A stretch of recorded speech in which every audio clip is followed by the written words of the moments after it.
তো এই যে কিছু আসনে ইঁদুর বিড়াল খেলা, এমনকি ঢাকা ৮ আসন এখনও ঝুলে থাকবে কেন?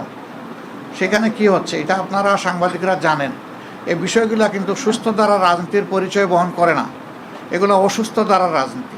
কোরআনের একটা মূলনীতি আছে, তাওয়ানু আলাল বিররি ওয়াত তাকওয়া ওয়ালা তাওয়ানু আলাল ইসমি ওয়াল উদওয়ান, যে তোমরা ভালো কাজে সহযোগিতা করো, আর কাজটা যদি মন্দ হয়, অকল্যাণকর হয়, তাহলে তোমরা তার বিরোধিতা করো অথবা তোমরা সহযোগিতা থেকে বিরত থাকো।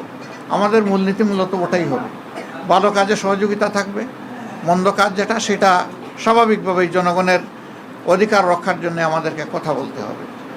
আর আমরা আশা করছি যে বিস্তারিত খুঁটিনাটি বিষয়গুলো আমরা কালকের মধ্যে বা পরশু দিনের মধ্যে হয়তো বা পেয়ে যাব। এ সময়ের ভিতরে সরকারও নির্বাচন কমিশন আশ্বস্ত করেছে যে তারা 13 তারিখের ভিতরে রেজাল্ট দিবেন। আমরা সেটা দেখার অপেক্ষায় আছি, তারা দেন কিনা। যদি দিয়ে থাকেন ভালো, না দিয়ে থাকলে আমরা সঙ্গত সীমা পর্যন্ত অপেক্ষা করব। কিন্তু এই যে কিছু আসনে ইঁদুর বিড়াল খেলা, এমনকি ঢাকা ৮ আসন এখনও ঝুলে থাকবে কেন? সেখানে কি হচ্ছে এটা আপনারা সাংবাদিকরা জানেন। এই বিষয়গুলো কিন্তু সুস্থ ধারা রাজনীতির পরিচয় বহন করে না, এগুলো অসুস্থ ধারা রাজনীতি। তো সেই বিষয়গুলো আমরা বিবেচনায় নিব, জাতিকে আমরা যতটুকু জানানো দরকার মনে করব জানাবো।